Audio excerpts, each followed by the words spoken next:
fine. All right. Okay. Let's move on to predict the Prem. Another midweek schedule of Premier League action about to take place with the big games happening this midweek. You've got Nottingham Forest, Liverpool. You've got the big North London derby. So big games. So everyone knows how the scoring works by now. It's 5 points for a completely correct scoreline, 1 point for a correct result. And the star man, once you pick that man, you cannot pick them again for the rest of the season. It's 5 points for a goal, 2 points for an assist, and you can see the scores on the doors. 193 to myself, 172 to me, to Sim, and Sim's got a lot of making up to do this week. I do.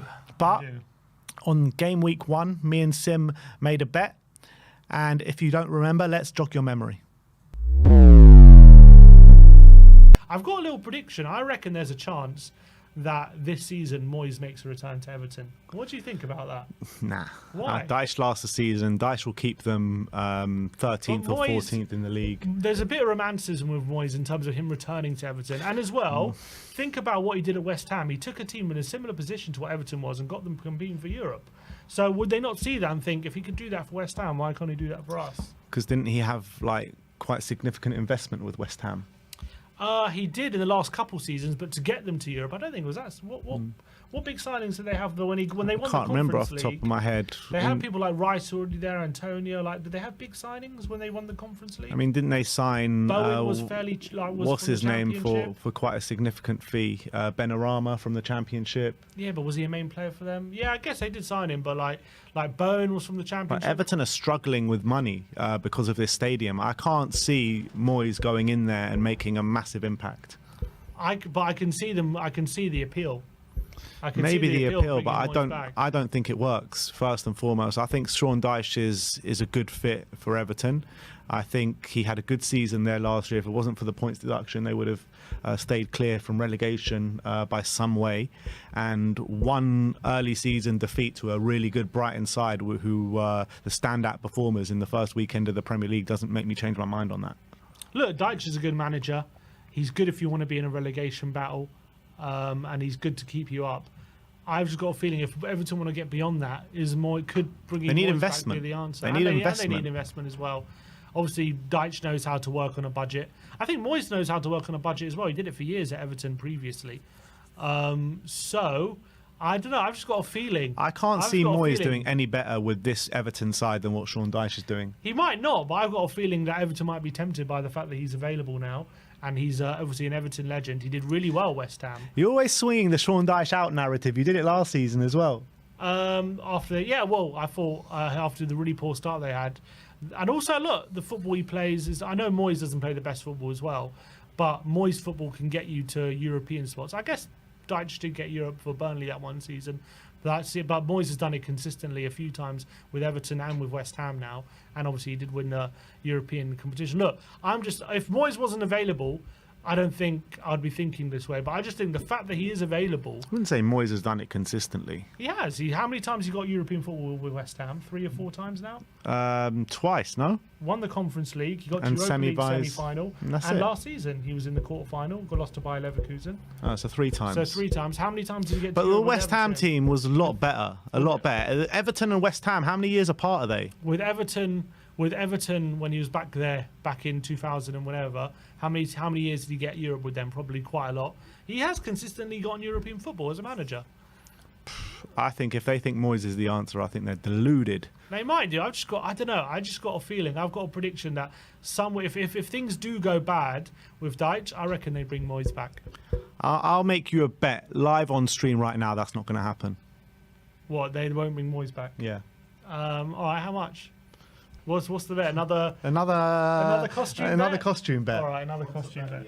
What? By the end of the season? Yeah. Okay. By the end of the season, Moyes will be Everton manager. Way harder, so it shouldn't be like that. That's his prediction. If you did it on Sky Bet, you'd make so much more money. This ain't Sky Bet. This is live stream. Come on. Haven't you realised you shouldn't be making costume bets against me yet? Come on, every time it goes against you. Big up, Moisey. Big up, Moisey. I was manifesting it by at the end. Ridiculous, man. Absolutely ridiculous. Couldn't Jose get the job or something? Couldn't Jose get the job? Unbelievable. Give it Moisey till the end of the season. Unbelievable. Come on, Moisey. Unbelievable. Look, fair play. You got it right. It was an impressive prediction on game week 1 of the Premier League campaign. I just had an epiphany on that. I was in the shower. I was thinking, I feel like Moyes is going to take over Everton. Shame the rest of your epiphanies don't come true. I predicted you would turn back to Ange In, and that's happened. Spurs would be 5-time Premier League champions if all your epiphanies came true. Yeah, it might still happen. But yeah, big up. Well done, Sib. He gets it right. And I've got to wear this bloody costume. Let's go. Let's hope it manifests a nice Spurs win in this current game week. But yeah, let's get into it. Let's get into the predictions. At least I'm winning by a hefty margin going into the second half of the season. First up is Brentford against Manchester City. We've both gone to the same scoreline here. Yeah, 2-2. I know Brentford of late haven't been at their best, and we know that they've got a lot of injuries at the back. I still feel like the way City play, you got Mbuemo, you got Wissa, you got those counter-attacking threats. I can really see them hurting Man City. But Man City definitely seem to have turned the corner a bit of late. In terms of better performance level, getting De Bruyne back into the side, getting Haaland starting to score, and Savio starting to contribute as well. So I couldn't see Brentford beating them like some other teams have, but I also think City will still struggle here. So I went for a 2-2 draw. Yeah, I feel like Brentford have been, they've lost their last 3 games at home after such an impressive start. Man City getting back to it, but I feel like this Brentford team have got the right tools to counteract this Man City side, and they're going to hurt them on the counter-attack with the likes of Mbuemo, Wissa, potentially even Sade as well, Damsgaard pulling the strings. They definitely got the tools to hurt Man City, but again, I think Man City will control the possession and get a few goals themselves, so I couldn't really split it 2-2. Next up is Chelsea against Bournemouth. We've both gone for the same scoreline again in 2-1 to Chelsea. Bournemouth are struggling for forward options at the moment. Unal's injured. They've got Evan Nilsson out for a long time as well, so I don't know who they're going to start up front, and I think it's going to hurt them. Chelsea, on the other hand, have really been struggling of late, but I think they're going to just get over the line in a scrappy 2-1 win. Yeah, I think so as well. I think, as you say, the injuries to the Bournemouth strikers is a massive blow to them. And I think if they had Evan Nilsson fit or Unal fit, or both of them, I would have maybe predicted to Bournemouth to get something. But without that firepower, I think they'll have a lot of chances, but maybe not the clinical edge to put them away. And I feel bad for them because that could derail their season a bit, those 2 strikers getting injured. So I went for Chelsea to get it 2-1. A home advantage as well. They haven't won in, 4 games, and they need to get back on track. West Ham against Fulham in Graham Potter's first Premier League game against Marco Silva's Fulham. Sim's gone for 2-1 to West Ham. Yeah, Potter's first home game, and I think there might be a bit of a new manager bounce. The shackles might be off them a bit, and I know Fulkrug got injured, but I think they still got. I mean, I know maybe Somerville might be out, but I actually think with Graham Potter, his attacking nature, they still got Kudo. Bowen's out as well. I didn't realise all these players were out. Bowen, Somerville might be out, Fulkrug's out, Antonio's out. So they do have a lot of firepower out, but I do think the way that Potter plays might get the best of some of their other attacking players in the front. They've still got Paquetá, they've still got Kudus that could really hurt this Fulham side. Fulham aren't on the best form of late, so I just feel like Potter at home in his first home game, they're going to get the win 2-1. Yeah, I just can't see where the goals are coming from for West Ham. Like you say, so many attacking players out. Danny Ings looks like to be leading the line there. And they do have Mohamed Kudus, but, with the likes of Somerville, all the players that you just mentioned, all out, Jarrod Bowen, Fulkrug, Antonio, Somerville, I just can't see West Ham getting over the line in this game. And it's going to be a very difficult game against a Marco Silva team that's going to set up to frustrate this West Ham side, and they've got quality as well. So I've gone for 1-1. Next up is Nottingham Forest against Liverpool. Both gone for the exact same scoreline here, once again in 1-0 to Liverpool.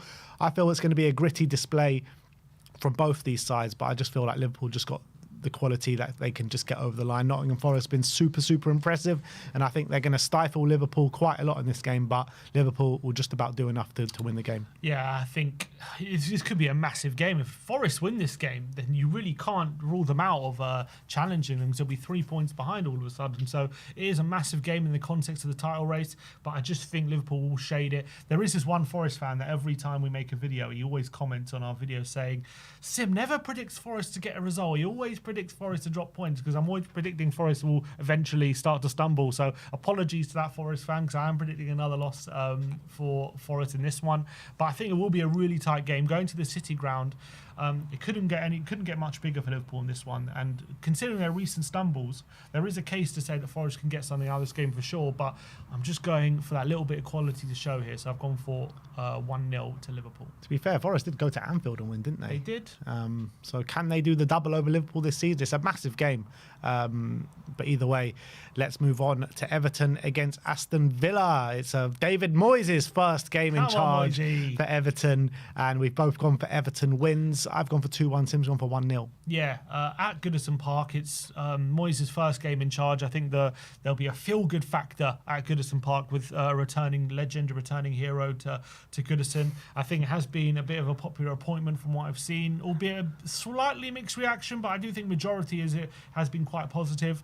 He's given a 2.5 year deal as well, which is much longer than most people probably expected him to be getting. So it looks like he's going to be there for the long term at least. And I do think David Moyes is the right appointment. Sean Dyche, look, as much as Dave, he's done well to keep them up over the last couple of years.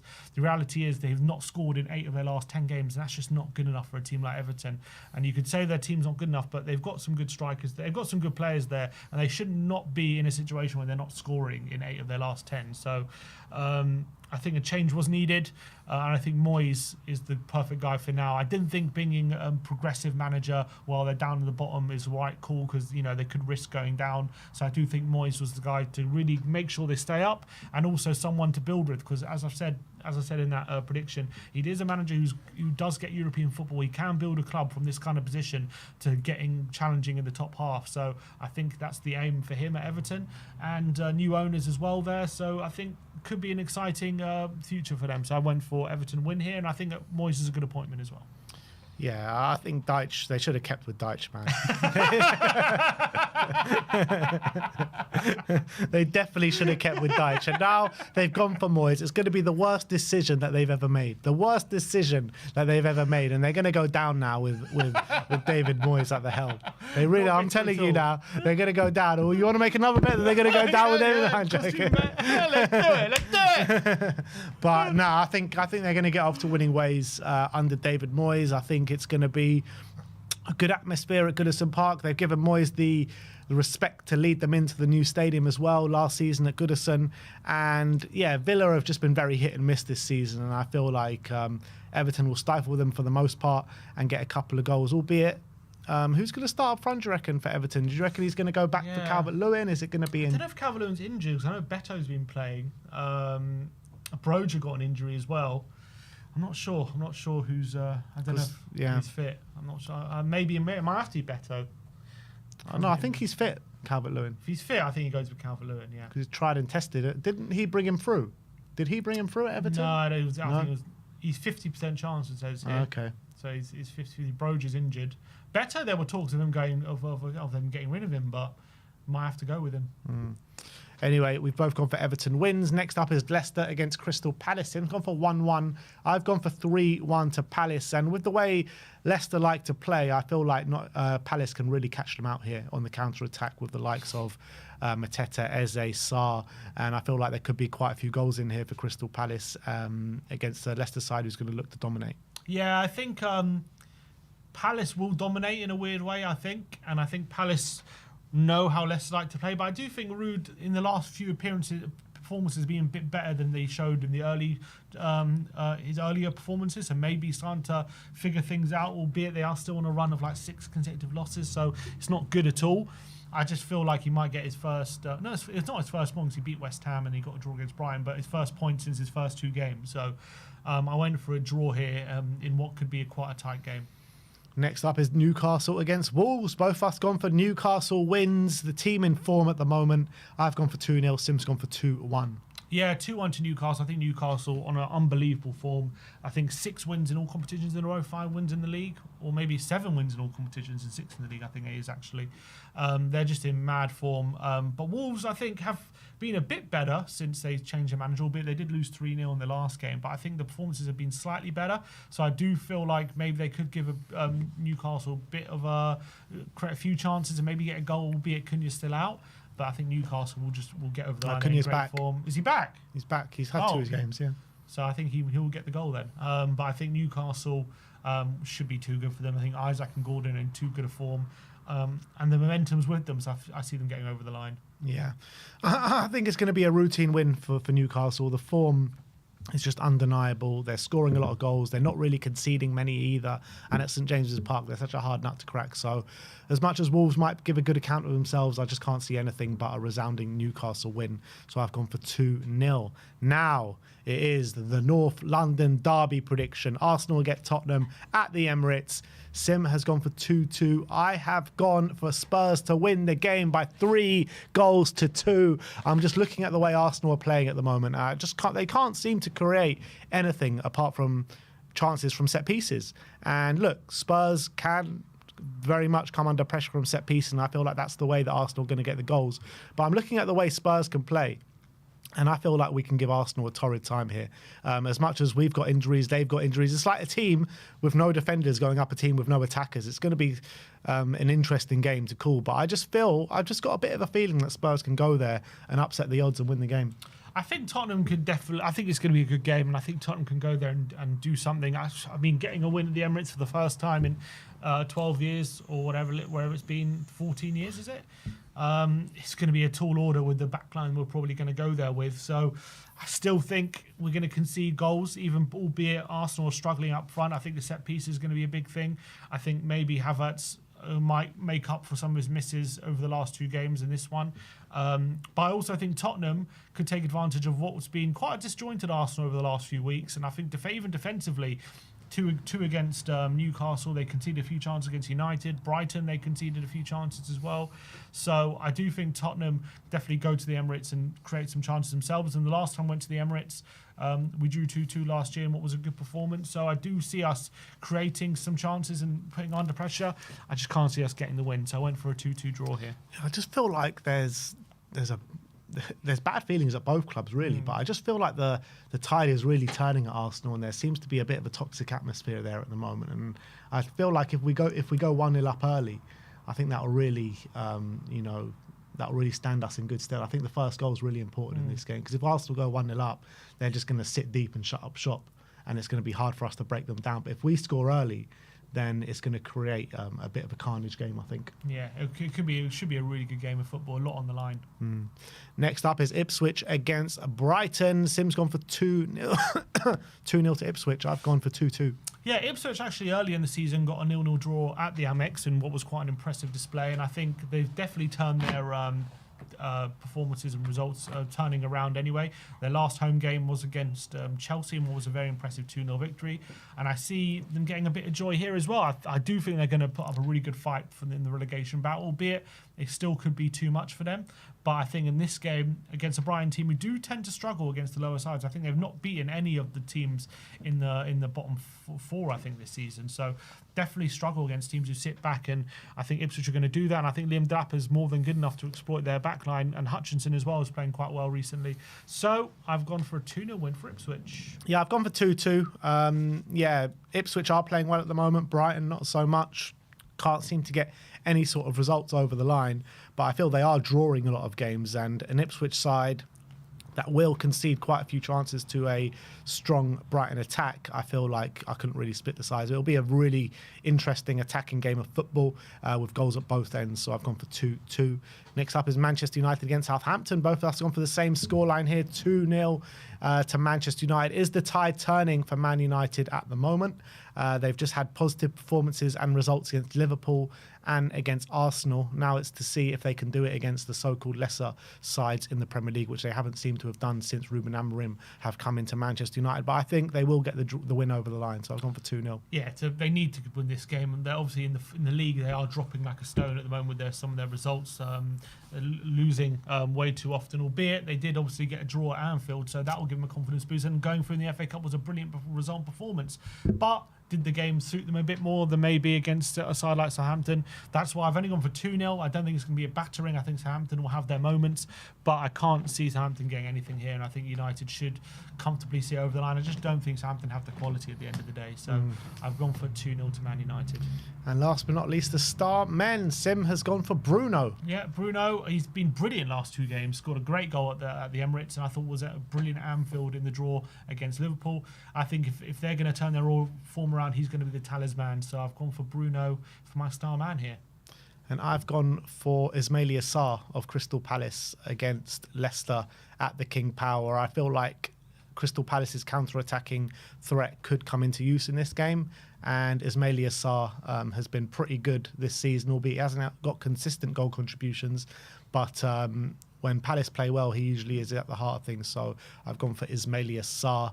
And that is that. Those are our predictions going into game week. What is it? Game week 21?